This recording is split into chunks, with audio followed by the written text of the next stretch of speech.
हाँ जी बच्चे, अज आप अपनी थर्ड जी डेफिनेशन आ स्कार्सिटी डेफिनेशन जी कि रॉबिन्स द्वारा दी गई आ, ठीक है, वो बारे डिस्कस करांगे।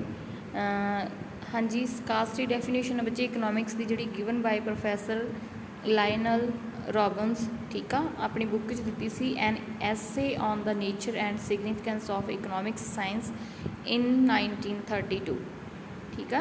According to this definition, economics the study of those human activities which are related with the satisfaction of unlimited wants using limited means कि वो अकॉर्डिंग ये जी इकोनॉमिक्स है एक अजिही स्टडी आ जिहदे असीं देखते हैं कि साडे कोल जिहड़े रिसोर्सिज आ वो लिमिटेड आ, बट जिहड़ियां साडीआं जरूरतां वा वो बहुत सारियां वा अनलिमिटेड आ, ठीक आ।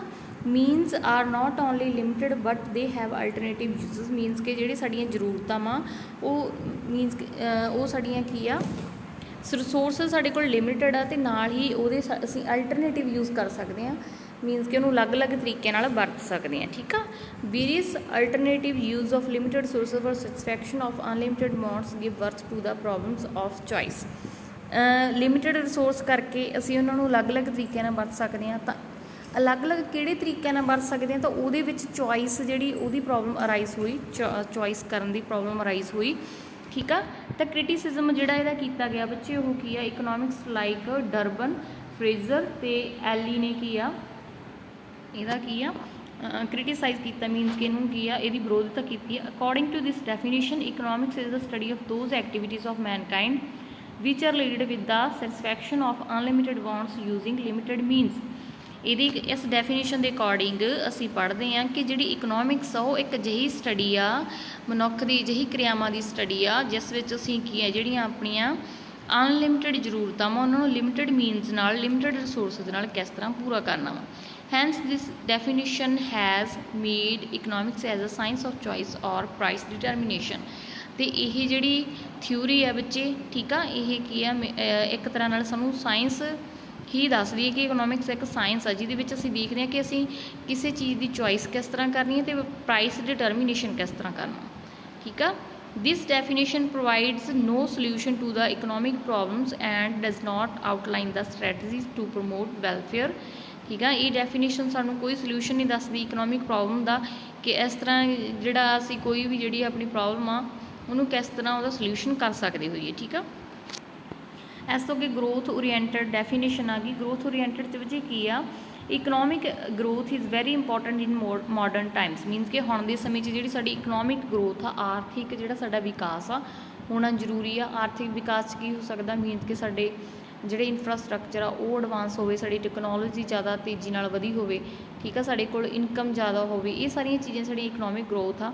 Every country tries to increase the rate of economic growth improving the living standard of people and achieving self sufficiency, means कि हर एक जी कंट्री है वो ये चाहती है कि वो अपनी जी आर्थिक विकास आ उन्होंने बढ़ावे, लोगों का रहन सहन उच्चा चुके, ठीक है। सैल्फ सैफिशेंसी मीनस कि असी अपने आप में पूरे होइए, सानू दूसरे तक जरूरत ना पवे, दूसरे देशों से सानू इंपोर्ट करने की जरूरत ना पवे, ठीक है। Hence economics like Lord Keynes, professor Baum, Peterson, professor Samuelson etcetera have given importance to growth oriented definition.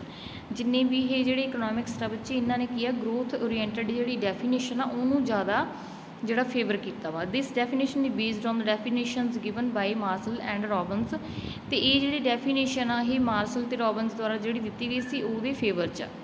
According to these definitions, economics is related with the efficient use of scarce resources to so that production and consumption increase and social welfare gets promoted।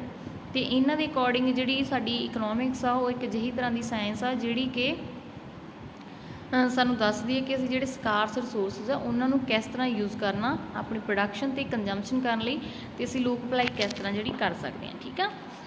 तो economics जिहड़ी Samuelson they words which की आ economics is the study of how man and society choose, means कि किस तरह मनुख ते जिहड़ी साडा समाज आ वो किसी चीज़ नूं चुनदा वा विद और without the use of money, पैसे तो बिना जां पैसे दे नाल।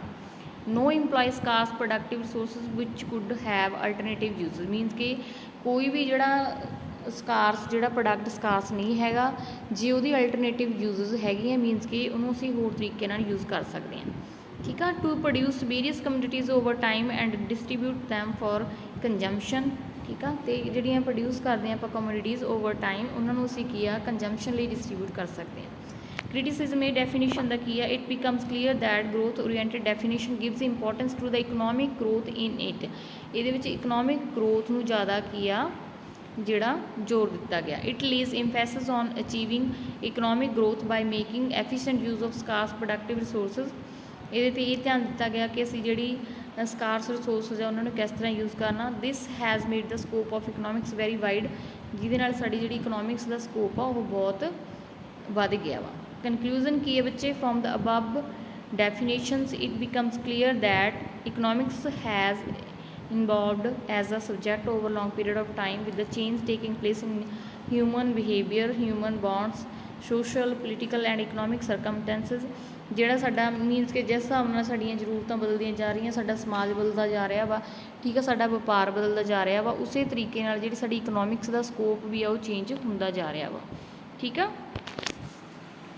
ਇਸ ਤੋਂ ਅੱਗੇ ਸਾਨੂੰ ਮੇਨ ਐਲੀਮੈਂਟਸ ਦੱਸੇ ਗਏ ਆ ਡੈਫੀਨੇਸ਼ਨ ਆਫ ਇਕਨੋਮਿਕਸ ਦੇ। ਦੇਖੋ, ਹਿਊਮਨ ਬਿਹੇਵੀਅਰ ਮੀਨਸ ਕਿ ਸਾਡਾ ਬਿਹੇਵੀਅਰ ਕਿਸ ਤਰ੍ਹਾਂ ਦਾ ਵਾ। ਸਾਡੀਆਂ ਜਿਹੜੀਆਂ ਅਨਲਿਮਿਟਿਡ ਬੌਂਡਸ ਆ, ਠੀਕ ਆ, ਸਾਡੀਆਂ ਜ਼ਰੂਰਤਾਂ ਜਿਹੜੀਆਂ ਉਹ ਅਨਲਿਮਿਟਿਡ ਆ, ਬਟ ਜਿਹੜੇ ਸਾਡੇ ਕੋਲ ਮੀਨਸ ਕਿ ਰਿਸੋਰਸਿਸ ਆ ਜਿਹੜੇ ਉਹ ਲਿਮਿਟਿਡ ਆ। ਤਾਂ ਕਰਕੇ ਅਸੀਂ ਜਿਹੜੀਆਂ ਇੱਕ ਤਾਂ ਜਦੋਂ ਸਾਡੇ ਕੋਲ ਰਿਸੋਰਸਿਸ ਲਿਮਿਟਿਡ ਆ ਤਾਂ ਇਟ ਮੀਨਸ ਕਿ ਅਸੀਂ ਰਿਸੋਰਸਿਸ ਨੂੰ ਅਲਟਰਨੇਟਿਵ ਯੂਜ਼ਸ ਵਿੱਚ ਯੂਜ਼ ਕਰ ਸਕਦੇ ਹਾਂ। ਠੀਕ ਆ। ਇਸ ਤੋਂ ਅੱਗੇ ਅਨਲਿਮਿਟਿਡ ਬੌਂਡਸ, ਡਿਫਰੈਂਸ ਇਨ ਅਰਜੈਂਸੀ ਮੀਨਸ ਕਿ ਇਸ ਤੋਂ ਬਾਅਦ ਅਸੀਂ ਆਪਣੀ ਅਰਜੈਂਸੀ ਵਿੱਚ ਡਿਫਰੈਂਸ ਕਰ ਸਕਦੇ ਹਾਂ ਕਿ ਕਿਸ ਤਰ੍ਹਾਂ ਜਿਹੜੀਆਂ ਆਪਣੀਆਂ ਜ਼ਰੂਰਤਾਂ ਵਾ ਉਹਨਾਂ ਨੂੰ ਕੀ ਆ ਅਸੀਂ ਅਲੱਗ-ਅਲੱਗ ਤਰੀਕਿਆਂ ਨੂੰ ਕਿਹਨੂੰ ਪ੍ਰੈਫਰੈਂਸ ਕਰੀਏ। ਅਤੇ ਇਸ ਤੋਂ ਬਾਅਦ ਕੀ ਆ ਐਮਰਜੈਂਸ ਆਫ ਇਕਨੋਮਿਕ ਪ੍ਰੋਬਲਮ ਹੁੰਦੀ ਹੈ ਇਹਨਾਂ ਚੀਜ਼ਾਂ ਨੂੰ ਲੈ ਕੇ। ਅਤੇ ਫਿਰ ਇਹਨਾਂ ਵਿੱਚੋਂ ਜਦੋਂ ਅਸੀਂ ਅਚੀਵਮੈਂਟ ਕਰ ਲੈਂਦੇ ਹਾਂ ਇਕਨੋਮਿਕ ਗਰੋਥ ਅਤੇ ਇਕਨੋਮਿਕ ਵੈਲਫੇਅਰ, ਸਾਡੀ ਕੀ ਆ ਇਕਨੋਮਿਕ ਸਟੱਡੀ ਕੰਪਲੀਟ ਹੋ ਜਾਂਦੀ ਹੈ। ਠੀਕ ਹੈ ਜੀ। ਆਈ ਹੋਪ ਬੱਚੇ ਜਿਹੜਾ ਤੁਸੀਂ ਇਹ ਕੰਸੈਪਟ ਸਮਝ ਗਏ ਹੋਵੋਗੇ। ਨੈਕਸਟ ਵੀਡੀਓ 'ਚ ਅਸੀਂ ਨੈਕਸਟ ਕੰਸੈਪਟ ਕਰਾਂਗੇ।